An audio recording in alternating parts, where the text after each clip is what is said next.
അഭിനന്ദ പിതാവേ, ബഹുമാനപ്പെട്ട വികാരിച്ച പ്രിയ സഹോദര വൈദികരെ, പ്രിയ സഹോദരി സഹോദരന്മാരെ, നമ്മളിന്ന് വളരെ വികാരിച്ചൻ സൂചിപ്പിച്ചതുപോലെ ചരിത്ര നിമിഷത്തിന് സാക്ഷികളാകുകയാണ്.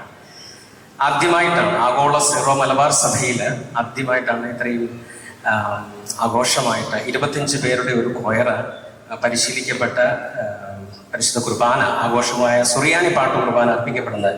അത് വലിയ അനുഗ്രഹമാണ്. നമ്മുടെ അഭിനന്ദി തറയിൽ പിതാവ് നമ്മുടെ മെത്രാപ്പൊലീത്തത്തിന് കാർമ്മികത്വം വഹിക്കുന്നു എന്നുള്ളത്.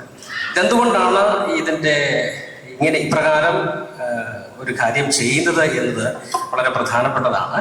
അതിൻ്റെ കാരണം മറ്റൊന്നുമല്ല, ഇത് നമ്മുടെ കർത്താവ് ഈശോ മിശിഹായുടെ ഭാഷയാണ്. അറമായ ഭാഷ നമുക്കറിയാം. ഈശോ സംസാരിച്ചത് അറമായ ഭാഷയാണ്.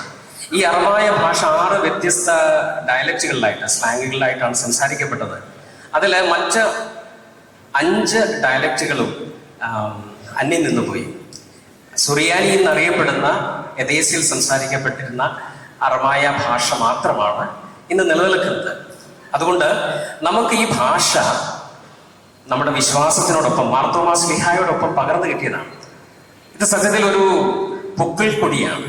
നമ്മളെ ജെറുസലേമിലെ സഭയുമായിട്ട്, നമ്മളെ പലസ്തീനായുമായിട്ട്, വിശുദ്ധ നാടുമായിട്ട്, ആദിമ ക്രൈസ്തവ സമൂഹവുമായിട്ട് ബന്ധപ്പെടുത്തുന്ന ഒരു ലിങ്കാണ് ഇത്. നമ്മുടെ വേരാണ്. അപ്പൊ നമുക്കറിയാം, ഏത് മരവും മരം വളരുന്നതനുസരിച്ച് മരം വളരുന്നുണ്ടെങ്കിൽ അതിന്റെ വേര് അത്രയും ആഴത്തിൽ ഭൂമിയിലേക്ക് ഇറങ്ങുന്നുണ്ടെന്നുള്ളതാണ്. അപ്പോൾ വേരുമായിട്ട് ബന്ധമില്ലാത്ത ഒരു മരം അത് നമുക്കറിയാം ഉണങ്ങിപ്പോകും. വേരുമായിട്ട് ബന്ധമില്ലാത്ത മരം ഉണങ്ങിപ്പോകും, അല്ലെങ്കിൽ ശുഷ്കിച്ചു പോകും. നമ്മൾ തിരുസഭയിൽ ഈ പ്രകാരം നമ്മുടെ നമുക്ക് പരമ്പരാഗതമായിട്ട് 1962 വരെ ഈ ഭാഷയിലാണ് നമ്മൾ പരിശുദ്ധ കുർബാന അർപ്പിക്കപ്പെട്ടിരുന്നത്. അത് നമ്മുടെ പൂർവികരെ നെഞ്ചോട് ചേർത്തിരുന്ന ഭാഷയാണ്. കാരണം ദൈവിക രഹസ്യങ്ങൾ, സുവിശേഷമൊക്കെ നമുക്ക് പകർന്നു നൽകപ്പെട്ടത്, കിട്ടിയത് ഈ ഭാഷയിലൂടെയാണ്. അതിൽ തീർച്ചയായിട്ടും ദൈവികമായിട്ടുള്ള വലിയ അംശമുണ്ട്. നമ്മളിപ്പോൾ ഇന്ന് പരിശുദ്ധ കുർബാന അർപ്പിക്കപ്പെടുമ്പോൾ കുറച്ചുകൂടെ മനസ്സിലാകുന്ന ഒന്നാണ്. വളരെ ഭക്തിപൂർവമായിട്ട്, വളരെ ഹൃദ്യമായിട്ട് നമ്മൾ ദൈവത്തോട് കൂടുതൽ അടുക്കുകയാണ്. ഇത് നമുക്ക് ഒരുപക്ഷെ മനസ്സിലാകുന്നില്ലായിരിക്കും. നമ്മൾ സാധാരണ കേൾക്കുന്ന ഒന്നാണ്, മനസ്സിലാകുന്നത്. ദൈവമായിട്ടുള്ള സംഭാഷണത്തിലെ തീർച്ചയായിട്ടും ദൈവിക രഹസ്യങ്ങളാണ്. അത് രഹസ്യത്തിലൂടെ നമ്മളിലേക്ക് പകർന്ന് കൈമാറ്റം ചെയ്യപ്പെട്ട് എത്തുകയാണ്. പറഞ്ഞു വന്നത് നമ്മുടെ ശ്ലൈഹികതയുടെ അടയാളമാണ്. തോമാസ് ശ്ലീഹായാൽ നമ്മുടെ സഭ സ്ഥാപിതമായിരിക്കുന്നു എന്നതിൻ്റെ ഏറ്റവും വലിയ ഉദാഹരണവും അടയാളവും കൂടിയാണ്. നമ്മുടെ സഭ തോമാസ് ശ്ലീഹായിൽ സ്ഥാപിതമാണ് എന്ന് ഇന്ന് ലോകത്തിന് മുൻപാകെ സൂചിപ്പിക്കപ്പെടുന്ന ഒരു ഘടകം കൂടിയാണ് ഈ ഭാഷ. അതുകൊണ്ട് പരിശുദ്ധ മാർപ്പാപ്പ പൗരസ്ത്യ സഭകളുടെ തലവന്മാരെ കണ്ടപ്പോൾ അവരോട് പറഞ്ഞു, നിങ്ങളിൽ പല സഭകളും ഈ ഭാഷ ഇപ്പോഴും ഈശോയുടെ ഭാഷ ഉപയോഗിക്കുന്ന സഭകളാണ്. അതുകൊണ്ട് തീർച്ചയായിട്ടും നമുക്ക് വലിയ അഭിമാനമുണ്ട്. കഴിഞ്ഞ കാലങ്ങളിലായിട്ട് ഈ ഭാഷയോട് ഒരു തരത്തിലൊരു അവഗണന നമുക്ക് സംഭവിച്ചിട്ടുണ്ട്. അതുകൊണ്ട് തന്നെ തീർച്ചയായിട്ടും ഒരു തളർച്ച നമ്മുടെ സഭയിൽ സംഭവിച്ചിട്ടുണ്ട്. കാരണം നമ്മുടെ ആധ്യാത്മികതയുടെ വേരുകൾ ഈ ഭാഷയുമായിട്ട് ബന്ധപ്പെട്ടാണ്.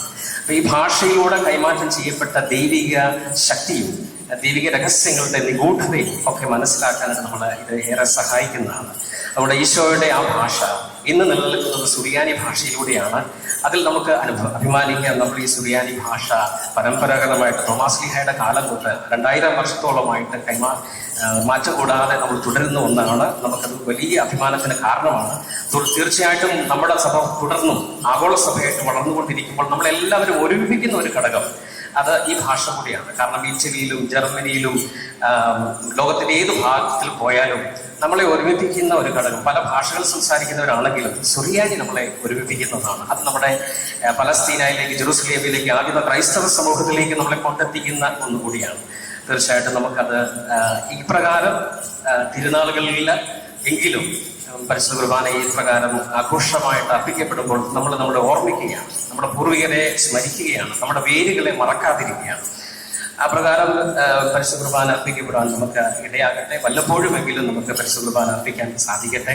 ഈ പരിശുദ്ധ കുർബാനയിൽ പങ്കെടുക്കുമ്പോൾ തീർച്ചയായിട്ടും ഭാഷ നമ്മൾ അപരിചിതമാണ്. അതുകൊണ്ട് പരിശുദ്ധ കുർബാനയിൽ നമ്മൾ പങ്കെടുക്കുമ്പോൾ ഹൃദയം കൊണ്ടാണ് നമ്മൾ പ്രാർത്ഥിക്കുന്നത്. അതോടൊപ്പം ഹൃദയം കൊണ്ടും മനസ്സുകൊണ്ടും നാവ് കൊണ്ടും ശരീരം കൊണ്ടും നമ്മൾ പ്രാർത്ഥിക്കും. അതുകൊണ്ട് സഹായിക്കുന്ന ഒരു കാര്യം, ത്രിത്വസ്തുതികൾ അർപ്പിക്കുമ്പോൾ, അതായത് പിതാവിന്റെയും പുത്രന്റെയും പരിശുദ്ധ റൂഹായുടെയും നാമത്തിൽ എന്ന് പറയുമ്പോൾ നമ്മളെ ആശീർവദിച്ചുകൊണ്ട് ഓരോ ത്രിത്വസ്തുതികളും ആവാവൗറ ഉറൂഹാതെ കുതിച്ച് ഈ ഓരോ ത്രിത്വസ്തുതികളും നമ്മളും സ്വയം സ്ലീവായുടെ അടയാളം, പുരുഷന്റെ അടയാളം വരച്ചുകൊണ്ട് നമ്മളെ തന്നെ വിശുദ്ധീകരിക്കാം. വിശുദ്ധീകരണത്തിന്റെ പരിശുദ്ധ കുർബാനയിൽ നമുക്ക് ഒത്തിരി സ്നേഹത്തോടെ, ഒത്തിരി വിശ്വാസത്തോടെ, നമ്മളെ വിശ്വാസത്തിലേക്ക് കൈപിടിച്ചുയർത്തിയ നമ്മുടെ പൂർവ്വ പിതാക്കന്മാരെ അനുസ്മരിച്ചുകൊണ്ട് നമുക്ക് ഈ പരിശുദ്ധ കുർബാനയിലേക്ക് പ്രവേശിക്കാം.